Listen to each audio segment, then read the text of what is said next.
whatever. Plus, I've been so sick over here that I'm like, are those people? Like, I need to see people, actual people. That would be great. Okay. Looks like we are just about to whatever. Plus, I've been so sick over here that I'm like, the interwebs. Here we are. All right. Good morning, everybody, and welcome back to the Academy. This is year 2, which turned out to be really different than I thought it was going to be. Thank you, Venus, Mercury retrograde at the beginning of the year. It was really like, Stormie, listen, you got it all wrong, which is really, I think, the best use of a retrograde to get kind of back on track with what's really needed. And what we found out we needed was a little bit more time with some of the year 1 content, and to bring back our teachers and make space for live Q&A. And there's a continuing advancement with the Academy right now to maybe even move us to Mighty Networks or something like that, so we can get more one-on-one time, more Q&A time. So we're still working on that, but we are back today with our first class that we're going to answer questions on. So if you left questions underneath the video for Miss Melissa here, or you want to bring them live to the chat, we will be answering them over this next 45 minutes to an hour. And we've definitely got some questions in the pocket, that some good ones, right? Like we got some good questions about this class. There are some good questions. There's some detailed questions, which we gotta love. That's how you understand it, right? Yes. And that was the whole point. So before we jump in there, I just want to welcome all of you back, but also welcome back, Melissa. Thanks for coming back with us. Oh, absolutely. I love to support Stormie in any endeavor she does. You're really a gem to the astrological community. Thank you. I feel like sometimes I run around to other astrologers' inbox and I'm like, listen, I have a plan and we're going to do it in 5 minutes. Are you in? Okay, good. Let's go. I'm like actual Uranus on my sun invitations. So, all right. Well, welcome back, Miss Melissa. You did dignities and debilities. And before we answer any of the questions, can you tell us a little bit about your class, just in case somebody is just popping in for the first time? Yes. So the class on rulerships and dignities was about talking about how each planet has a rulership over a particular sign. And so when we look at a planet that is not in its own sign, there's a whole chain of reaction that planet has to defer to. And so it can kind of color the planet, or what I like to call shades of expression of the planets, of the houses, of the angles, based on this rulership scheme, and how certain planets can be really strong and dignified if they're in their own sign, or if they're in the sign of their exaltation. And then there's other planets that can be considered debilitated if they're in their sign of detriment or in their sign of fall. And then there's planets that are in between, that are wandering and doing their own thing, which we really didn't talk about too much, but the class was about kind of that chain of how to get to that kind of either final dispositor, or how those planets start to talk to each other based off a rulership. And also debunking that if you have a debilitated planet, that it's not good, or it's not moral, or it's like, flawed in some way. It just works differently. And I would say that was kind of the main theme of this class, is actually getting that message across, because sometimes if that's not, I don't know, that can get misconstrued, and we don't want to feel like we have bad planets in our chart. Like, it's more than that. It's just a little more detailed and nuanced. So that's what the class was about. Absolutely. And so would you say, because I get asked this question all the time, in my normal practice or in your normal practice, how highly do you consider those placements? Or is this like an extra layer on the cake to consider that? Ooh, I mean, it's my go-to. Like, I can't not, because I feel like that's like, to me, that's like reading like the first line of a paragraph and not getting to like the whole context of what someone's trying to say, or what the chart's trying to say. I mean, you can get a little bit about that, but it's like, I don't know. It's I highly recommend, learning how to deal with it. deal with that rulership, learn that rulership. That's the thing about the chart is that astrology is complex. And Yes. we want to simplify it as much as we can because our brains can only process so much. And the person that we're talking back to can only process so much. But I think that's where the creative process comes in with astrology, because astrology is just not an analytical, like connect the dots type of thing. It does have, kind of that mathematic quality to it, but there really is a creative component. And I think that is what rulerships bring to, the table, because one of the things I used in the presentation was talking about a cake analogy and how rulerships, and depending on how many planets are kind of like chaining to a planet, that's like talks about the ingredients in our cake, And so if I told you like our cake has flour and it has cayenne, you're like, oh, that's an interesting cake. But you start to get a picture of what that cake might taste like, or what if our cake has flour and butter and some sweet vanilla and a little bit of brownie crumbles, and we got this cake's different, right? And so it's almost like taking those quick impulse, it's almost like taking those quick kind of just understandings of the planets and the signs, and then starting to paint an intuitive picture in your head of how that would activate, or does that make sense? Yes, absolutely. It just changes the flavor, which is why it's a go-to for me as well, right? Because when I see somebody who's got Mercury and Pisces, I'm not like end of days for you. Good luck out there. You can take it that way if you'd like to, but it is, we need to understand the key that your Mercury is going to signal out in, and how can you use that? What's your like superpower here? Yeah. Right. Because you don't have the superpower that Mercury in Gemini does, or Mercury in Aries does. You need to understand the superpower there to kind of get the recipe of your cake. If not, I think people can really be buried sometimes under just the fear of hearing they have a planet that is in fall or in detriment. And it's like, no, serve the cake you have, friend, but understand what's in your cake. Absolutely. And I mean, that's a great example, Stormie, because, okay, so one of the things about rulership in general is it explains why someone with Mercury in Pisces is not exactly like another person with Mercury in Pisces, because there's more to it. Where is Jupiter? And so Jupiter, what about if Jupiter is in Sagittarius, or Jupiter is in Pisces with that Mercury, or Jupiter is exalted in Cancer? Like all of a sudden you have this quote unquote debilitated planet, but it defers to a planet that's very strong.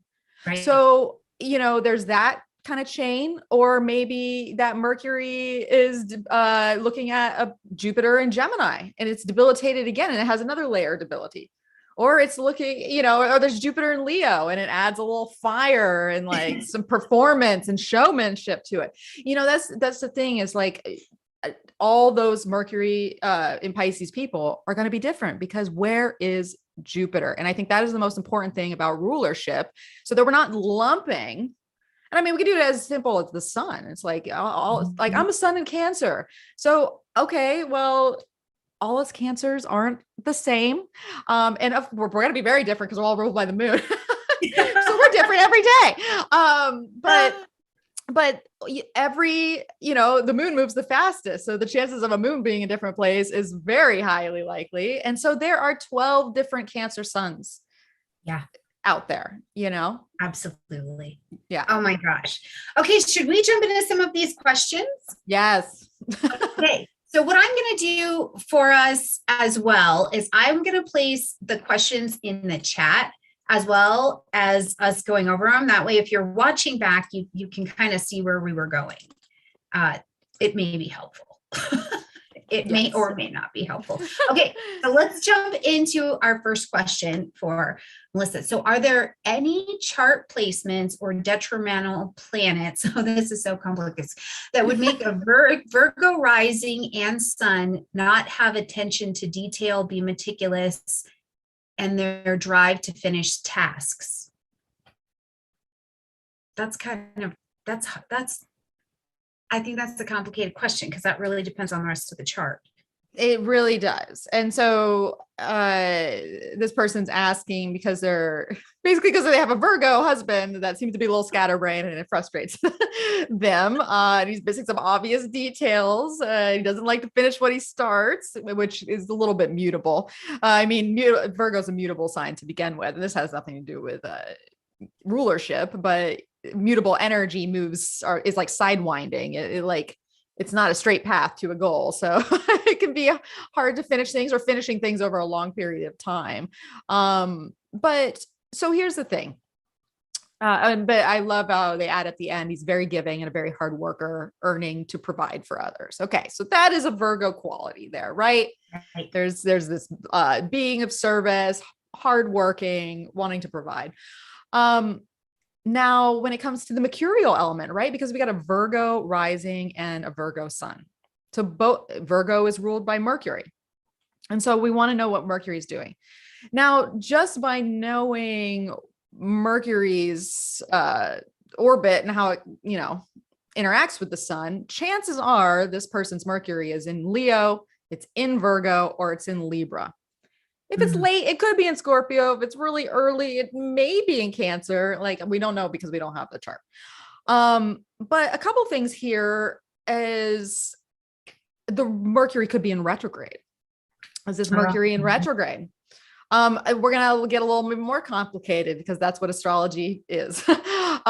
This person's Mercury could have gone retrograde or had some challenging aspects by progression. That is part of this. This Mercury, depending on when this person is born, maybe it's in Virgo, but it's square like Neptune and Sagittarius, or it's in Libra and it's square Neptune in Capricorn. I don't know the age of this person, but there could be those squares to something that's going to diffuse the energy of that planet or challenge it, which could be Neptune could be one of those. So, and then it could even be something like, say it is Mercury in Libra, a little more heady, a little more, it's a cardinal sign. Cardinal signs like to start. They're a little more challenging to finish. So there could be some of that with what's being described here. But then what's Venus doing? Like, because then we want to know if Mercury is in Libra, then we need to know what Venus is doing. And so maybe Venus is in Virgo, and Virgo is the placement of Venus's fall. And so Venus can trip up a little bit there, or maybe Venus is square Neptune herself, and doesn't finish things or kind of misplaces the ideas because they're relaxing or they're taking time off from their hard work. And they're like, I can't think about that right now. Or there's so many combinations here, but if you want to be the detective of your husband's chart, because this is where you learn from this, is go find that Mercury. What's Mercury doing? Look at the aspects. What aspects does Mercury make?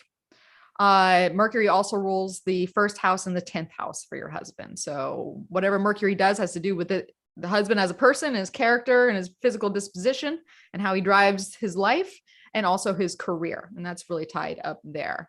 I will also say too, when we're talking about like thought patterns and the way someone thinks is like, and this being a mercurial person, we might also want to look at the ruler of the third house. So the third house would be Scorpio, which would usually give some sort of intense thinker. But what's Mars doing? Because Mars rules Scorpio. What is Mars in Pisces? Is Mars a little scatterbrained and kind of a little all over the place, all over the place? Or Mars in Gemini, as speaking of someone who has it, gets one idea and then off to the next, and things don't necessarily always get finished. So I'm throwing myself into the bus there. But yeah, I would check in that third house placement too, if it's more of a cerebral, communicative, kind of following through busyness sort of situation. Absolutely. And I really want to compliment the question as well, because this is a nice natural leading, I think, with astrology, where it's like, okay, we read, where we learn initially about Virgo, and then it's like, hey, hold on, you are not doing what this says. And so it has this natural leading to investigate, well, why? what else is the condition? So I just want to commend that question. Good job. Good researching for yourself. That's for dang sure. It's always fun to find out why people aren't doing what their description said. Yeah. Why isn't this working the way the cookbook says it should?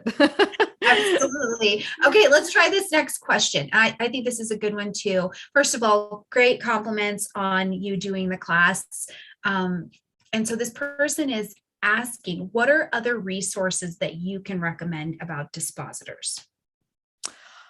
Okay, so I started thinking about that. I saw Stormie's questions literally like 5 minutes before I came on. And I was like rushing around my house trying to be like, I'm like, what are these resources?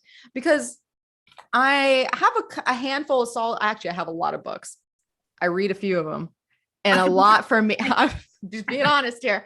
I read a few of them, and a lot for me is what I was just talking about on my podcast actually yesterday with Cameron Allen is about experiential astrology. And I feel like we all practice these different areas of astrology, like evolutionary, traditional, harmonic, like all these different things. But I think we all are practicing a brand of experiential astrology. And so my first thing I'm going to say before I say any books or resources is about taking these basic concepts that I shared in the original class and developing a relationship to that planet.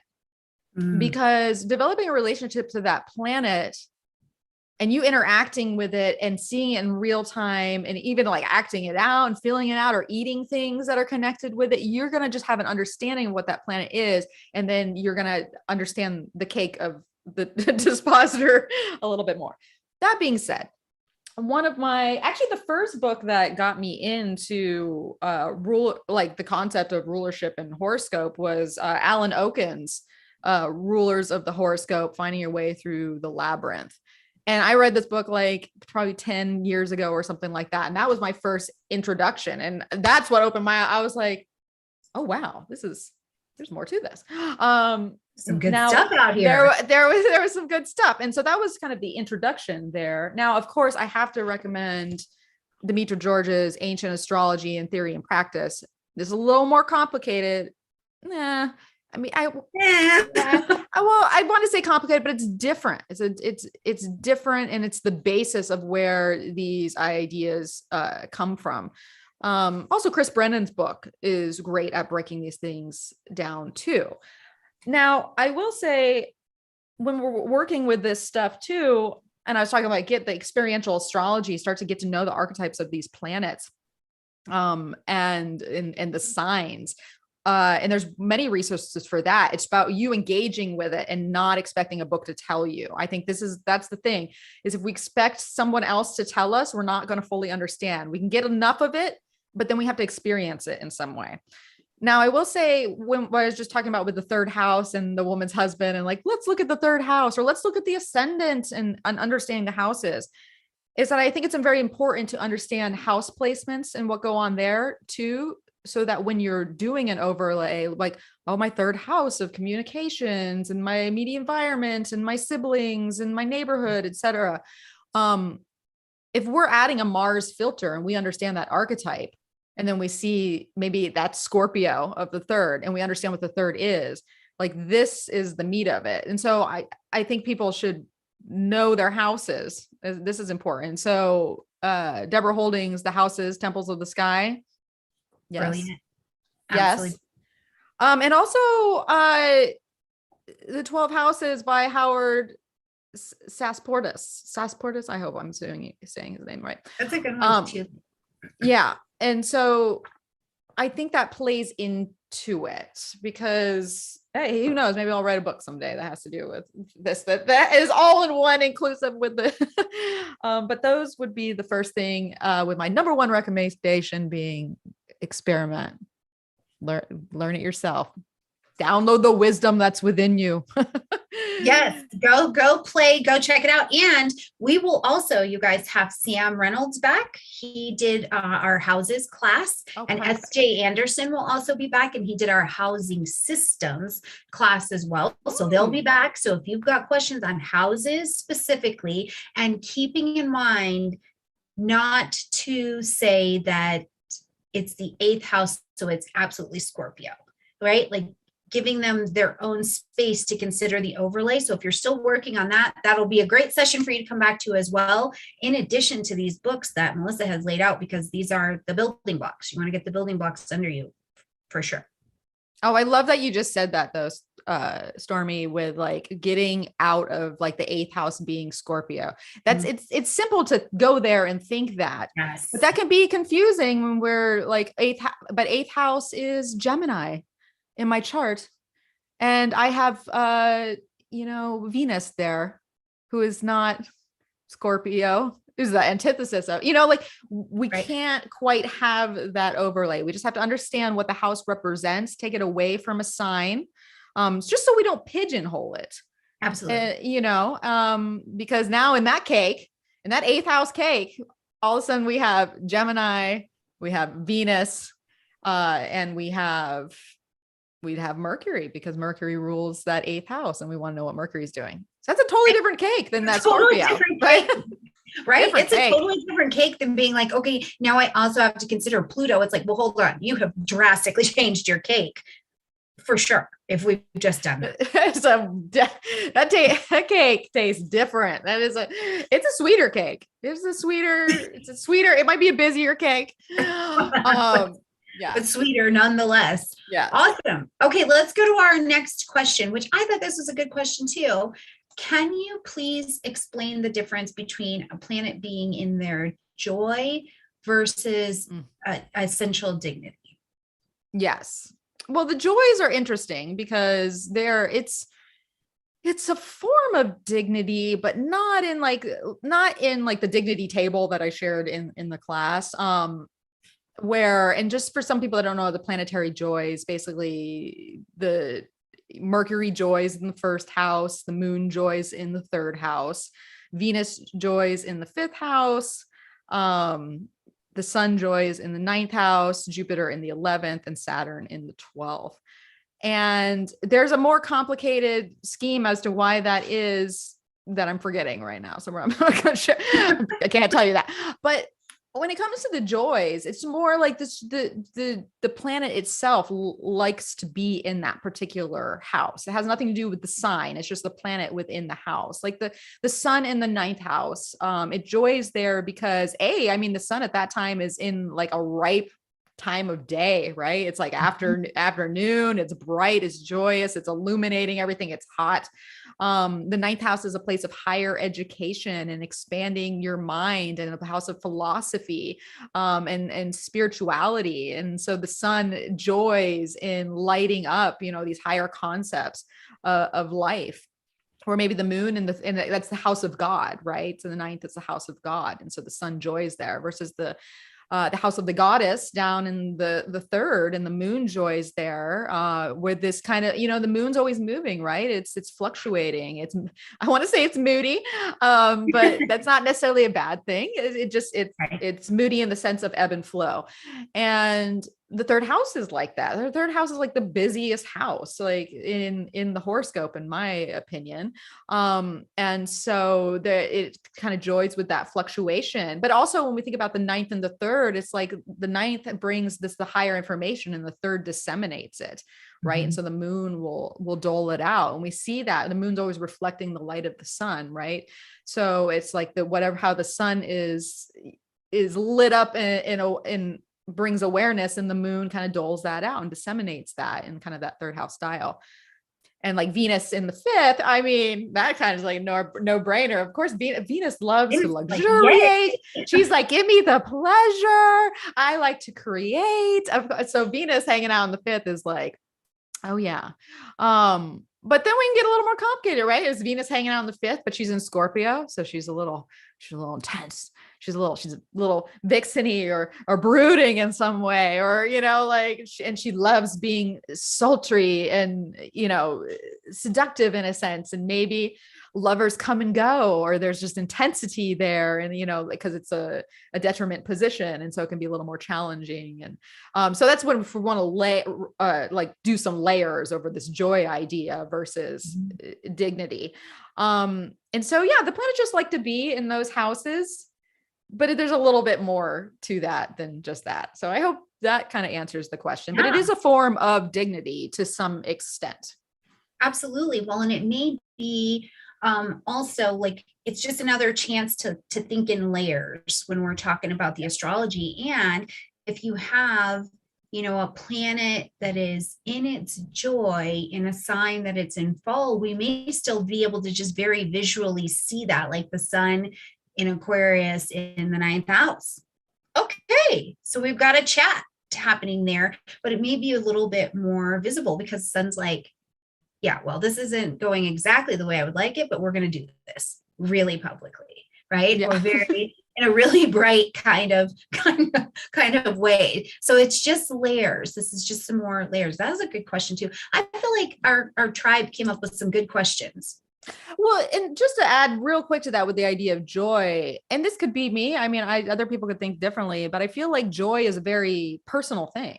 Like if a planet joys somewhere, it joys because you enjoy it. You're like, your planet is enjoying whatever that is in that placement. But well, I'd like to think so. I mean, now I'm thinking like, oh, I didn't say Mars in the 6th. Mars is in the 6th, Saturn in the 12th. You know, these are malefic planets in difficult houses. And so the planets like to be there. They're like, oh, I know this sort of territory. So I don't know if we joy in that too much, but I might retract that. But I mean, it does. Yeah. So, but you know, some people joy in the like Mars, our energy and putting it to work and using our skills. And so Mars joying in the 6th house, like someone could really love what they do. And how precious is it to love what you do? Like, I mean, that's like winning the jackpot in life. You know, we all have to work or engage in life some way. So loving what you do. So that's that would be an example in my mind of Mars joying in a house that could be difficult because it's energized to do the thing that, you know, tests you or you have to continually show up for, etc. Absolutely. Brilliant. Okay. So I think this is a neat question too. I have 5 signs in my chart that are dignified. Is that weird? It's not entirely weird. I see charts like that all the time. Know some people intimately that have charts like that. I feel like it's always interesting to me. I'm always like, what about this person in their soul contract just happened to be born when all these planets were just strong and like, where, you know, but I feel like whatever those 5 planets are for you, whatever houses those 5 planets will rule, which chances are, if we're talking about planets that are ruling double houses, it's like a lot of your houses probably have dignified placements. I feel like, I mean, as a person, it would be stronger to like, just kind of, I don't want to say go your own way. We interact with other people. It's just like, whatever your mission is, or whatever your energy is engaged towards, there is either a consistency there, or you wanting to do your own thing despite what other people's influence might be, and getting help at times, like people lifting you up or giving you opportunities, or you doing something and then someone praises it in some way or shares it or gives you a raise because of something, you know. And of course I'd have to know the chart, the planets, etc., like that. But and that's one of the things I was pushing in the idea of dignity, is there's just more of a consistency, and there's more of a contentedness with what that planet represents.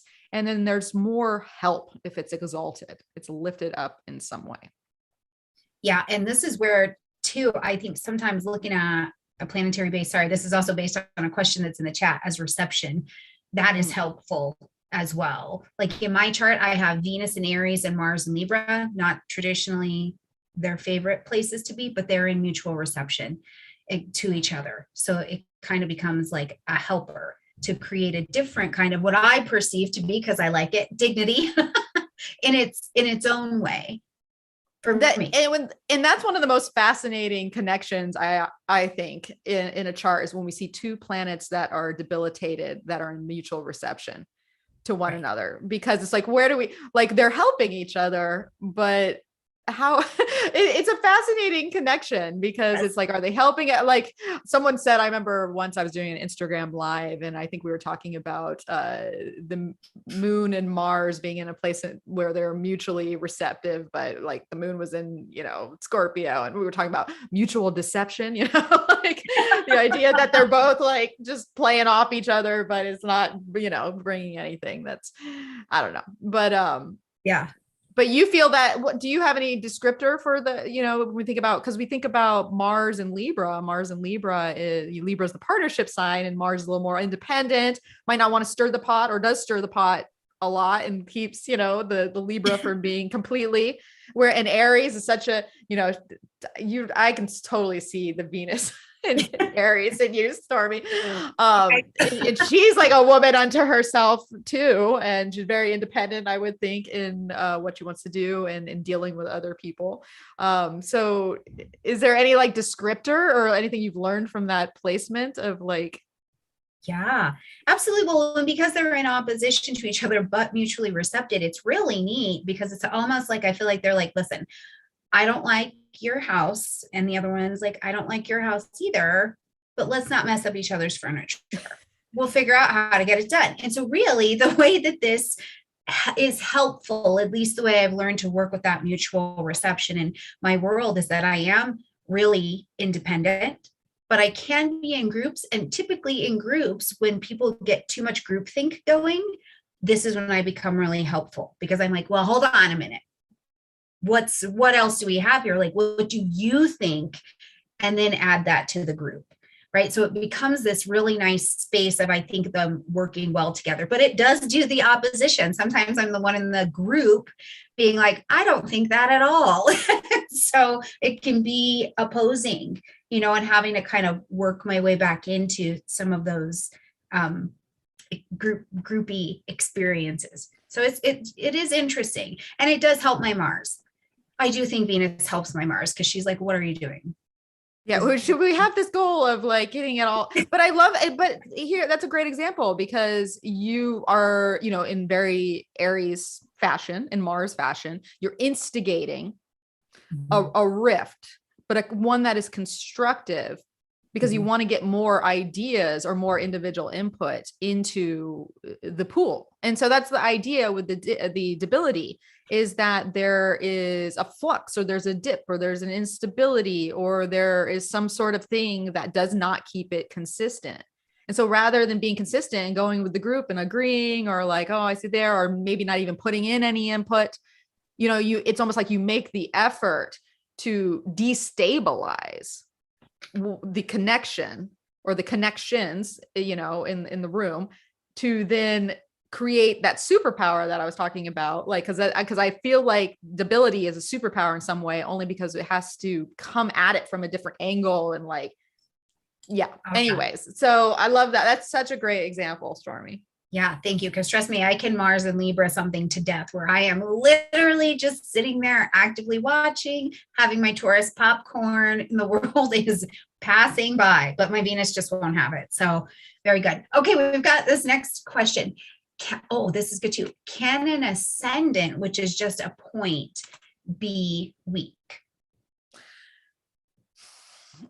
The term weak is so interesting, because that is multi-layered of what we consider weak.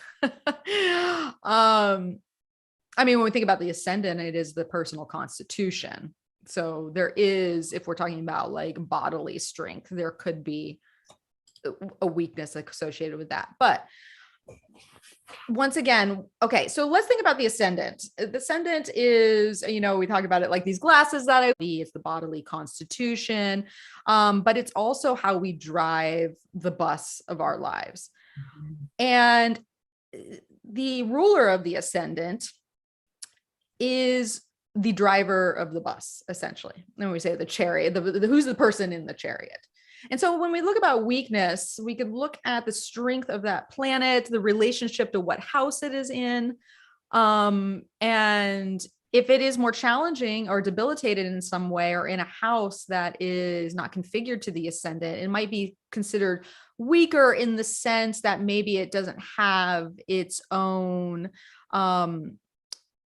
I wouldn't say strength of character. That's not what I'm really looking for. It doesn't have its own almost autonomy, right? Because we think about the first house being very independent and in the self. There could be less access to having autonomy to drive your life in the direction that you know how some people, like, they have something, they see a goal, they go for it, they just succeed at it, and they're like, I'm going here. And then there's other people that's like, I want to do that, but then this comes at me in life, and this comes at me in life, and other things out of control, and then I have to pivot this way. And so these are all the different things when we drive our bus. Like, are we driving straight to the destination? Do we have all this help along the way? Or do we have our own resources within us that just get us to whatever the destination we're driving towards for the entirety of our life? Because obviously it doesn't end until, or is there, like, we can maybe see the weakness as just getting derailed in a sense, because maybe there's a debilitated planet there, or a debilitated planet that's in a house that's not configured to the ascendant. Like, I'm a Scorpio rising with Mars and Gemini in the 8th house, and the 8th house, this is not rulership, but this is, I guess we can kind of say, the 8th house is not configured to the ascendant. And the 8th house, or in Gemini, is ruled by Mercury. And Mercury, we know Mercury is all over the place, right? And so I always want to go places in life, right? But a lot of times life gives me things out of my control, or I'm dealing with other people, or waiting on other people's resources or help, 8th house type of situation. There's back and forth there. Maybe there's a lot of chat, but then it goes somewhere else, and then it comes back later. And so my chariot is like trying to drive one way, but it's like, it has a pit stop here and it has a pit stop there, or I think something different. And then all of a sudden I'm pit stopped over here, and then I go this direction. And so is that weakness? I don't know. I think that's just character, essentially. And what life throws at us. That's a really good way to say it, though, is that some of it is just the flavoring. It's just the character of how it's coming up. I think, tell me if you agree with this, but I think seeing the real strength or weakness is looking at, the evolutionary kind of characteristics of that given sign and how it is expressing itself. And if you're always, if you've got that Libra tendency and it's always codependent and there's never an interdependence in how you're showing up in something, I think that's a better gauge of, is this weak or is this stronger? The rest is just the character of it. Yeah. And it's so interesting. I love that, Stormie, because that's the idea of why we're here, right? We're all evolving, hopefully, towards something within our own personality or our persona, or who we are as individuals, which is definitely a sun. That's a solar relationship, but we meet the world with our ascendant. So, and then in that ruler. And so that we could start out with the more difficult sides of that, especially if that planet's in debility. But that's the thing, is like, debility is all about overcoming adversity, or overcoming a weakness of sense, and having to come back at it and redeveloping it in a way that it becomes a how did you do that type of thing, and that the superpower that we're talking about. So how I always say your weakness is your greatest strength, right? And so when we think about weakness, or the idea of that, it's like, sometimes if there's a weak spot in the chart, and especially if it's configured to the ascendant, like, it's almost like you're working that muscle your whole life. It's going to take effort. It's going to take awareness. It's going to take evolutionary energy that you're just going to have to try it. And like, but that weakness is your strength. And that's what makes you different. Like, I think that's important too. Absolutely. Okay, so we've got a couple more questions I think we'll have time to get through, and a couple I'm going to pull out of the chat as well, but this is a good one. What happens when the dispositor is retrograde? Let's say the dispositor is Saturn in Aries, but it's retrograde. Well, when we think about a retrograde planet, for the most part, there is, it could do things a little differently. It can do things a little backward. It can be internalized. Like, a lot of the planetary energy can just be internalized within the person itself. And so we think about Saturn and Aries, and we think about Aries being this robust sign that's just going for it, and like instigating things and starting things fresh and conquering that, whatever obstacle or whatever challenges before it. And Saturn can temper that Aries a bit, right? Is Aries going to rush off when it has Saturn energy? That's like, hold on, have we thought, do you have a plan for this? Or do you have, do you have all the resources you need? Or did you see this obstacle? Like, are you set off? And then Saturn's like, oh no, look at this that you didn't think of, or look at this blockage in your way. And so that can create frustration. Think about Mars and Saturn just as a pair together, there can be frustration there. But perhaps maybe it is about there's a strong urge to start and go and conquer the mountain and do that, but internalize, there's a lot of Saturn energy that's holding it back, that's saying, oh no, you can't do that. And there can be kind of a volcanic type of thing that's happening where it's just erupting. It's like, I'm called to do this, but there's these things that are holding me back. And those things could be more internalized or more, I think about retrograde, especially retrograde Mercury can be this kind of cyclical pattern within the self that goes, that turns around in circles, and you're having this own dialogue of what that archetype of that planet is within. And so, as I say, it's like that inside job. And so I would think the retrograde energy of that could internalize it more, where whatever Saturn is making it difficult, or the overcoming that we're talking about with a debilitated planet, it'll be more of the internal process that has to be worked through than an external thing, or how the internal deals with the external, if that makes sense. Mm-hmm. And you may also, by transit, I find that people, when they have retrograde planets and that planet goes retrograde, they actually get a little bit more push out. Instead of the rest of us are running in to seek cover and review our lives, and they're having to like review external behavior. So this could be a placement too, that you maybe during a retrograde time of that planet, you get to see the expression of it a little bit different. Absolutely. Yeah. Yeah. Okay. This I thought was interesting. I've never heard this ever. Is it true? Okay. Is it true? I love it. I know.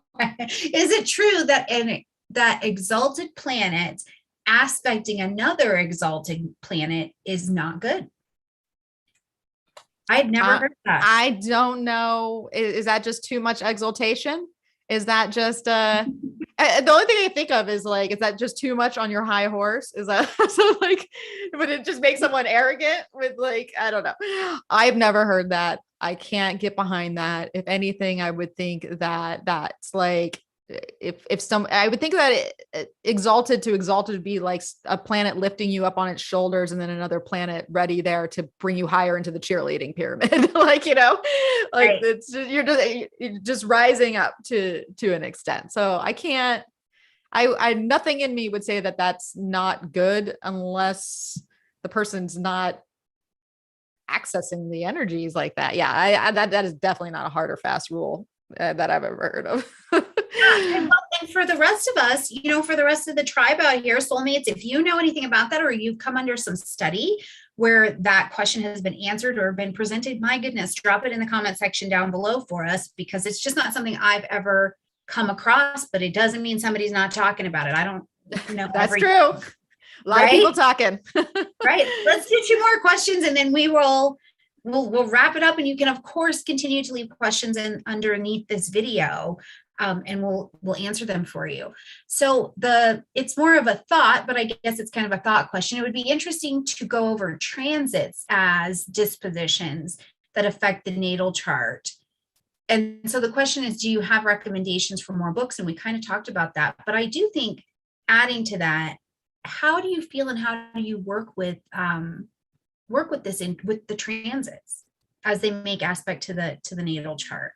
Oh, okay. So transits, I mean, transits, because I like to consider myself, primarily a mundane astrologer, because I'm always forecasting things, and I'm interested in looking at the planets and just what they're doing, regardless of anybody's chart, so that's the thing that I think about with transits just in general, is that they're happening to everyone, and they're all interacting with us in a different way. And so when we have a planet that is either lifted, like right now is a great example, because as we speak, Mars just moved into its own sign of Aries. Venus is hanging out in Aries too. And so here we have Mars in its strong domicile and Venus in its debilitated exile detriment form.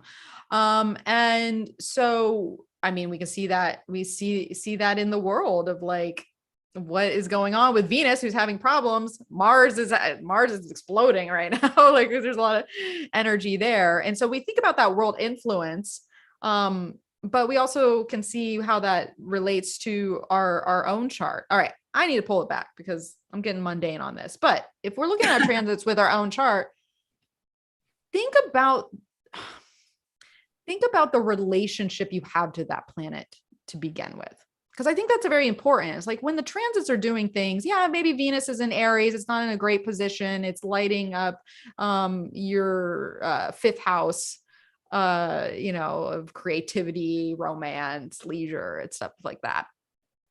But maybe you have a really strong Venus to begin with. Maybe your Venus is in Libra and she does her own thing and she's just loving her positions.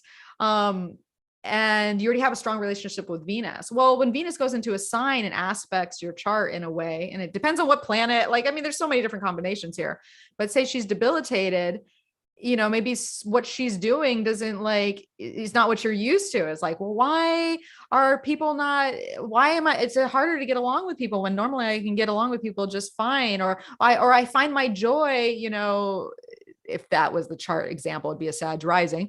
I find my joy with my friendships and it's always consistent, but now Venus in Aries is running around and my friends are off doing whatever they want. And we haven't been able to link up. And now I'm like missing them, or I have to go do things on my own because my partner my best friend who I'm always like gallivanting around isn't there, And so these are just like little hints of how that could unravel. So I guess what I'm trying to say in a roundabout way is first look at how that relationship with that planet is in your own chart, and then bring into it how it might be debilitated in the sky or debilitated with energy in an aspect by a transit, because I think that's how you'll integrate that planet to begin with.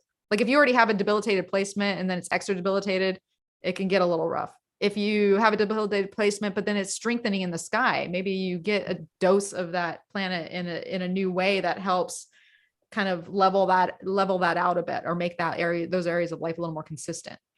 But yeah, I'd have to have a exact example to that's sometimes hard about the question is you really have to take the chart and begin to look and peel apart the layers to see exactly what we're doing with that. But in a very basic way, I think it's safe to say you can consider, in transit, how comfortable, because I like mundane as well, how comfortable is any planet where it's at in the sky? And so maybe what are we seeing in the expressions of the evolution of that particular sign? And that I think is the same in transit and in natal or progressed work as well.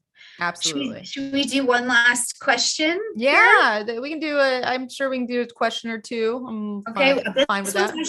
It's going to come from the chat. And so the question is, when accessing essential dignity, do you guys use point-based system to look at triplicity, rulership, bounds, and deacons? Yeah, you can. It depends. This is like your level of nerd that comes out. Because this is the thing, is like when you get to a point-based system, there's different point-based systems. I mean, we can be looking at the dignities of the debilities, the detriments, the bounds, the triplicities, the decans. But then there's added things with accidental dignity. Yeah, that's which is when when a planet, the planet could be in a detriment sign, but it's accidentally dignified because it's on an angle, or we're talking about these mutual reception placements, like we were talking with Stormie's chart earlier, where we have these two planets in detriment, but they're in mutual reception. And so it becomes this point system where you can add knocks to, or release them down.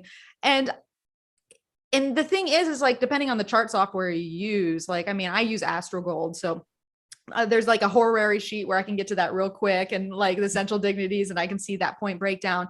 But that's not going to have point breakdown for accidental dignity. It's not going to be as, if you want to get geeky with the point thing, you kind of have to do it at least with a lot of programs by hand. So I kind of use the points, like I'll glance at it, but I like using my own eye and just following the chains that I see personally. That's my thing. But I know plenty of people that do the points. I see validity in it, but there's different ways of doing it. And there's a lot of nuance. If that makes sense. And traditionally, at least the way that I've learned it, accidental dignity, we're really just using that in horary for the most part, right? Not so much in natal work, or do you use it in natal work as well? Oh, I would use it in natal work. Yeah. Because it's like, it's hard to ignore when a planet is on the angle. It's like, of course we're going to see it. We're going to see it somewhere in a prevalent position in our lives. Just because it becomes that way. But you are right about that, Stormie, how those particular techniques are very important in horary if we want to get accurate answers to the questions. Brilliant. Okay, this is our last question, and I think it is a good one. What are the key points on a natal chart to seeking hidden strengths, passion, and proper alignment in career? That doesn't have so much to do with our topic, but it's what do you think? Well, okay. So what were the 3 points of that? I heard career. Okay. Was it all career? So it's hidden strengths, passion, and proper alignment in career. Okay. So, but career is essentially what we're talking about here. Because those are all things within the career. We're looking for our hidden strengths in our career, our passions in our career, and our proper alignment with our career. Okay. So, well, the first thing we want to do is look at the midheaven. This is a strong angle that has to do with our career development, who we are in our reputation, our public standing, our idea of success. And so we want to know who's ruling that. Like, what is the ruler of the 10th house or the midheaven? Look to the condition of that planet. Look to the aspects that planet is making. Look to the planets that are in the 10th house. What is adding to that public persona, that career persona? Mm-hmm. And look to who rules the 6th house of just work and daily habit and skill level, right? When we talk about maybe those hidden strengths, look to the 6th house ruler, look to planets in the 6th house, because these are essentially our work houses and our career houses. This is the 6th and the 10th. So once we get that data, right, because we're working with the data, well, we want to know, well, where's the midheaven ruler? Like, do we have a Leo midheaven that has the sun in, the 5th house of maybe like Pisces? And so we see this this person needs to be creative. They need their passion is, creating or maybe performing or something along those lines. But maybe there's, and what's configured to that planet of the sun that rules the midheaven. Like, is there challenging aspects there? Is there squares to Neptune, or there's squares to Pluto? Is there a helpful sextile to Venus? Like, we got to start once again, back to the cake. What does the cake of our career look like? Do we have, and is that cake yummy? Is that cake easily baked? You want to eat that cake, or is there challenges with that cake? Because that's the thing is like, and I honestly, I would say the majority of the consultation work I do is a lot of times with career and life purpose. That's what people come to me for. They're like, that, because it's important. We have to, figure these things out. But that's the thing. And you know what? I find a lot of people that have questions like this is because you might be asking this question because you haven't found what that is for you yet. Sure. And I think taking the pressure off this career question and, our purpose and what we find joy and the passion and getting us in alignment is a lot of people can take some pressure off that, especially if they have debilitated planets or challenging chains, or that's something that doesn't end in a final dispositor. And it's like what I was talking about before in the program, where, it's just going around in a circle. That sometimes there's just not a definitive answer. And we talk about alignment, and alignment changes over time. Alignment can dip and there'll be new opportunities. And so to me, it's like, think about whatever that archetype of that planet is on the 10th house, any planets that are within the 10th house, your idea of work and what you enjoy doing there. and then roll with what those things are. And those things can change over time, especially if you're a mutable person, you have mutable angles. Like there's not necessarily consistency there. And so take the pressure off you and experiment yourself with what that looks like. There's no hard and fast answer for finding those things, I don't think, in a chart. And if there is, someone tell me, because I'd love to know. Well, and I'm so with you that there is just no hard and fast, because just even as a human being who happens to also be an astrologer, I can tell you my purpose throughout my 20s looked really different than the purpose that was showing up in my life between 35 and 40. Right. So it was like, but being able to pivot into the alignment with as our lives and our ages and our experiences are unfolding is a really big deal. And I find, I don't know if you do, but I do find that I will meet with clients and they are 35 trying to live out their 18-year-old vision. And it's like, oh, let's come current. Right. And then when we do in the consultation, we talk about what's available, there's just this relief that happens. It's like, oh my gosh, I didn't even realize I wasn't purposely, I'm not dumb, I'm not any of these negative things, but I was trying to live a vision that is not in alignment with where my wisdom and experience are at this time. So sometimes it's like, come current, like, where are you even in your life? I mean, do you just need to do the laundry? Like, is that a thing? Because that could just be today's vision. Let's just come current for a minute. Yeah, I love it. And I mean, some of these times these questions can come up when actually the ruler of the midheaven is experiencing some long-term transits. Yeah. Like, is the ruler of your midheaven having a square to Saturn right now? Or is Saturn in your 10th house and you're having a Saturn square by, these are just times when we might be like, what is this all about? How do I change? This doesn't seem aligned, and yeah, so so we want to bring transits into it, or even perfections, if you're working with that toolkit, which is highly useful. You get in touch with what that ruler is, look at it natally, but also look, are things happening to it? Are you going through those changes? Like Stormie said, like, life is not, very few people live a linear life where they're this and then they do that for the whole life. And so chances are if you're asking those questions now, maybe the planets are prompting you to venture into new space. Absolutely.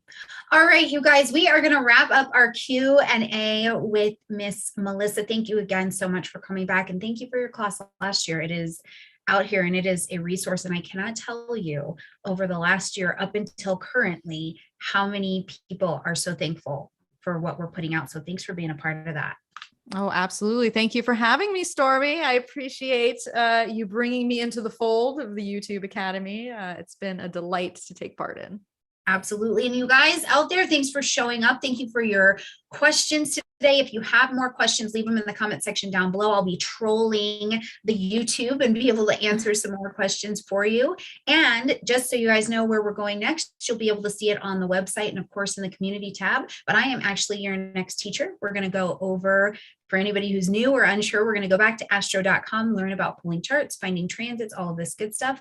And we're going to jump into a bit of chart anatomy, so you know exactly what you're looking at that thing. And we will be together live June 8th for my Q&A with you guys.